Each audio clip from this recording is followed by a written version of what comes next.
اور یاد رکھیں قسم با خدا یہ وہ ہستیاں ہیں کہ جن کی توہین اللہ برداشت نہیں کرتا، اور جو بندہ ان کو سلام کرتا ہے، جو ان کے مرتبے کے سامنے جھک جاتا ہے، خدا اس کو بلندی عطا کرتا چلا جاتا ہے۔ ان ہستیوں کا مقابلہ کائنات میں کوئی نہیں کر سکتا۔ امام علی نبی علیہ السلام بہت دفعہ ہوا کہ دنیا ان کی توہین کرتی ہے، اسلام کو بچانے کے لیے یہ برداشت کرتے ہیں، لیکن کبھی کبھی ایسا ہوتا ہے کہ پھر یہ اس رشتے کو ظاہر کرتے ہیں جو ان کا خدا کے ساتھ ہے۔ امام علی نبی علیہ السلام کے بارے میں واقعہ ملتا ہے کہ متوکل ملعون جو ہے اس کا ایک دوست بنا، نام تھا اس کا فتح بن حاقان۔ فتح بن حاقان اس کا ایک دوست تھا۔ اب اس کا مقرب بن گیا تو اس نے کہا کہ جو مرتبہ میرے نزدیک فتح بن حاقان کا ہے وہ کسی کا نہیں، اور میں چاہتا ہوں کہ دنیا کو بھی پتا چلے کہ فتح بن حاقان کا مرتبہ میرے نزدیک کیا ہے۔ اس نے کہا کہ یہ بتانے کا طریقہ یہ ہے کہ ہر قوم، ہر قبیلے کو بلایا جائے اور اس کے سردار کو بھی بلایا جائے۔ 2 کرسیاں لگا دو میدان میں، فقط 2 کرسیاں، ایک میں بیٹھوں گا اور ایک میں فتح بن حاقان بیٹھے گا، اور ہر قوم قبیلہ جو ہے عرب کا اس کو بلاؤ، اس کے سردار کو بلاؤ، اور وہ ہمارے سامنے سے پیدل چلتے ہوئے جائیں گے۔ فقط 2 بیٹھے ہوں گے، ایک میں متوکل اور فتح بن حاقان، یہ دونوں بیٹھے گے، اور باقی جو ہے وہ سارے ہمارے سامنے ادھر سے آئیں گے اور چلتے ہوئے ادھر چلے جائیں گے، سب پیدل چلیں گے، کسی کو اس میں رعایت نہیں ملے گی۔ اب ہر قوم قبیلے کا سردار اپنی قوم کے ساتھ چل رہا ہے۔ روایت میں ہے کہ اس دن امام علی نبی علیہ السلام کی طبیعت کچھ ناساز تھی۔ اب کہا گیا کہ بنو ہاشم بھی آئے، بنو ہاشم آئے تو امام علی نبی علیہ السلام سردار تھے، وہ بھی آئے۔ تو اب کسی نے بیان کیا کہ سب کو تم نے بلایا ہے، کیا بنو ہاشم اور امام علی نبی کے لیے بھی یہ حکم ہے؟ اس نے کہا جی سب کریں گے، وہ بھی ہمارے سامنے سے گزریں گے تو پیدل چلتے ہوئے گزریں گے، ان کو بھی رعایت نہیں ہے۔ اب روایت کہتے ہیں کہ امام کی طبیعت ناساز تھی اور فاصلہ بھی بہت زیادہ تھا۔ امام جب چلے ہیں تو طبیعت امام کی اس وقت ٹھیک نہیں تھی، تکلیف امام کو بڑی ہوئی ہے، گرمی کا موسم تھا، امام کی طبیعت ناساز تھی۔ امام بنو ہاشم کے ساتھ اس کے سامنے سے چلتے ہوئے گئے، مگر امام اللہ کے دین کے لیے برداشت کر رہے ہیں کہ یہ بھی امت کے مصائب میں سے مصیبت ہے، امام برداشت کر رہے ہیں۔ امام جلال میں نہیں آ رہے، مگر امام کا ایک شیعہ جلال میں آ گیا۔ امام کے ایک شیعہ نے جب دیکھا نا یہ ہمارے امام کی ایسی توہین ہو رہی ہے تو اس نے امام کی طرف رخ کیا، اور رخ کرنے کے بعد یہ چاہتا ہے کہ امام جلال میں آئے، اور دیکھ کے کہتا ہے کہ مولا اس وقت اس پوری کائنات میں کوئی ایسا مقرب خدا نہیں جو بد دعا کرے اور اس کا ستیہ ناش ہو جائے۔ اس عرض پہ، زمین پہ کوئی ایسا مقرب خدا نہیں ہے کہ جو بد دعا کرے، اور یہ جو آپ کی توہین کر رہا ہے کہ بد دعا کرے اور اس کا جو یہ حکومت سلطنت جو ہے وہ ساری ختم ہو جائے۔ جب یہ کہا ہے تو پھر اللہ کا شیر جلال میں آیا، یعنی وہ چاہتا بھی یہ تھا، یہ جملہ کہہ کے وہ امام کو جلال میں لانا چاہتا تھا کہ کوئی مقرب خدا نہیں، کہ اس کو اتنی ڈھیل مل چکی ہے کہ یہ اللہ کی حجت کی بھی توہین کر رہا ہے، کوئی مقرب خدا نہیں کہ جو بد دعا کر دے اور اس کی سلطنت جو ہے وہ ختم ہو جائے۔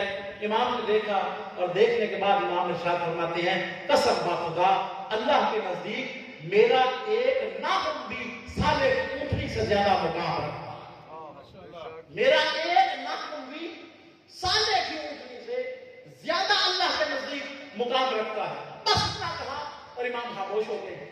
امام نے بد دعا نہیں فرمائی۔ اب وہ شیعہ سوچتا ہے کہ میں تو چاہتا تھا امام بد دعا فرمائے، مگر امام نے بد دعا نہیں فرمائی ہے۔ بس ٹھیک ہے، امام نے اظہار کیا، چلے گئے۔ اب یہ اپنے گھر میں آیا، اب جب گھر میں آیا نا تو اس نے جو بچوں کے لیے تعلیم جو استاد رکھا ہوا تھا وہ بھی شیعہ تھا، وہ ذرا پڑھا لکھا اور زیادہ معرفت والا شیعہ تھا۔ کہنے لگا یار میرے دل کو بڑی ٹھیس پہنچی ہے کہ اس بدبخت نے ہمارے امام کی توہین کی ہے، اس نے شرم و حیا نہیں کیا کہ وہ اپنے دوست کے ساتھ بیٹھا ہے اور امام کو اس نے پیدل چلایا ہے جبکہ امام کی طبیعت بھی ناساز تھی۔ تو میں نے امام کو کہا تو ہے کہ کوئی ہے جو اس کے لیے بد دعا کرے، تو امام نے یہ اپنا مقام اور مرتبہ بتایا ہے، مگر امام نے بد دعا نہیں کی۔ امام نے فقط اتنا بتایا ہے کہ میرا ایک ناخن بھی سالے کی اونٹنی سے زیادہ مقام رکھتا ہے۔ جب یہ کہا نا تو اس شیعہ نے اپنے سر کو اٹھایا، اس استاد کے سر کو اٹھایا، فرمایا کیا کہا امام نے؟ کہا امام نے بد دعا نہیں فرمائی، امام نے کہا ہے کہ میرا ایک ناخن بھی اللہ کے نزدیک جو ہے وہ سالے کی اونٹنی سے زیادہ مقام رکھتا ہے۔ وہ کہتا ہے پھر تو سمجھا نہیں، جب امام نے یہ کہا ہے تو یاد رکھ کہ سالے کی اونٹنی نہیں ہے، جب بد دعا کی تھی تو 3 دن کے اندر قوم غرق ہو گئی تھی۔ جب امام نے اپنی نسبت سالے کی اونٹنی سے دی ہے، یہ دیکھ لینا کہ یہ 3 دن سے پہلے قتل ہو گیا۔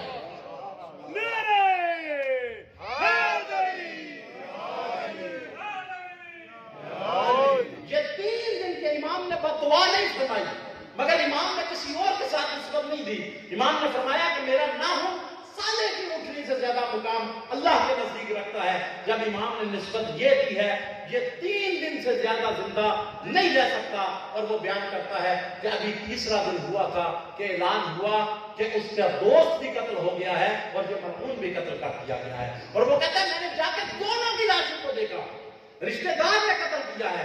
وہ کہتا ہے میں نے جا کے دونوں کی لاشوں کو دیکھا تو پتہ نہیں چلتا تھا کہ متوکل کا لاشا کون سا ہے، اس کے دوست کا لاشا کون سا ہے۔ تو یہ وہ ہستیاں ہیں جو اللہ کے نزدیک مقام رکھتی ہیں، جنہیں اللہ نے جب دنیا میں بھیجا ہے تو اللہ نے ان کو کائنات سے بلند شان دے کے بھیجا ہے۔ تو تیسرا عقیدہ جو ہے وہ توحید اور رسالت کے بعد یہ ہے کہ ان کی امامت پہ بھی ایمان رکھنا، اور امامت میں ایمان مکمل نہیں ہوتا جب تک دل میں محبت اہل بیت نہ ہو اور اعضاء و جوارح سے بندہ ان ہستیوں کی اطاعت کرتا ہوا نظر ہے۔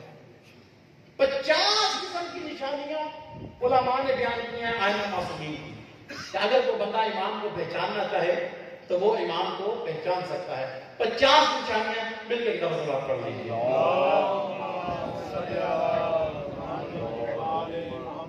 اور وہ 50 نشانیاں وہ ہیں جو مختلف معصومین کے فرامین میں وارد ہوئی ہیں۔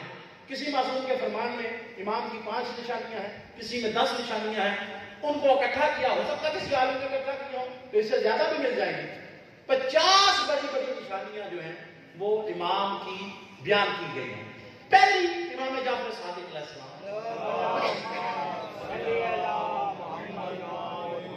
ارشاد فرماتے ہیں کہ امام کو اللہ اطمینان قلب عطا کرتا ہے، پرسکون باوقار امام کو اللہ اطمینان قلب عطا کرتا ہے۔ اور یہ اطمینان قلب بھی ہے کہ ہزاروں کے مجمع میں علی ابن ابی طالب کے پاؤں ہمیشہ آگے بڑھتے ہوئے نظر آتے ہیں، کبھی پیچھے ہٹتے ہوئے نظر آتے ہیں۔ ہزاروں کے مجمع میں بھی اطمینان قلب، سکون کے ساتھ، کوئی پریشانی نہیں ہے۔ اور مجھے یاد ہے کہ احد کے میدان میں تبری والے نے بھی اس کو نقل کیا ہے کہ احد کے میدان میں امیر المومنین نے جب جنگ کیا نا، فرار کرنے والے تو فرار کر گئے، اب پیغمبر خدا پہ حملے ہونا شروع ہوئے، کبھی دائیں طرف سے حملہ، کبھی بائیں طرف سے حملہ۔ اور روایات کہتے ہیں کہ سب لوگوں نے 3 پرچم ہوتے تھے اسلام کے، ایک پرچم مولا علی کے پاس ہوتا تھا اور باقی جو پرچم ہیں وہ دوسرے لوگوں کے پاس، میمنہ والے کے پاس، میسرہ والے کے پاس بھی ہوا کرتا تھا۔ اب مولا علی نے دیکھا کہ ایک پرچم میرے پاس ہے اور باقی مولا کو 2 اسلام کے پرچم جو ہے وہ گرے ہوئے ملے ہیں۔ اور ایسی حالت میں تاریخ کہتی ہے کہ شیطان نے آواز بھی بلند کر دی، قد قتل محمد، کہ اے لوگوں سن لو کہ محمد کو قتل کر دیا گیا ہے۔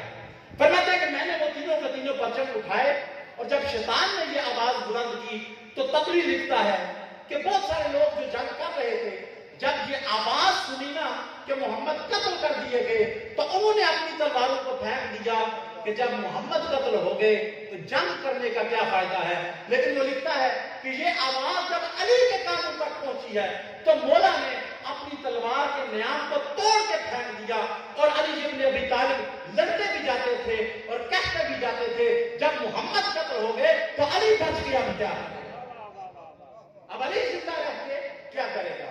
اور پھر فرماتے ہیں کہ ایسی حالت میں میں نے اسلام کے پرچم بھی اٹھائے اور میں جنگ بھی کرتا جاتا تھا، اور فرماتے تھے اس وقت میرے ذہن میں فقط 2 مقصد تھے، پرچم میرے پاس ہے اور میں جنگ کرتا جاتا تھا، اور ایسے وقت میں میرے ذہن میں فقط دو مقصد تھے، کیا؟ جب تک میرے بدن میں خون کا ایک قطرہ بھی موجود ہے، دو کام نہ ہونے دوں گا، اسلام کے پرچم گرنے نہ دوں گا، شمع رسالت کو بجھنے نہ دوں گا۔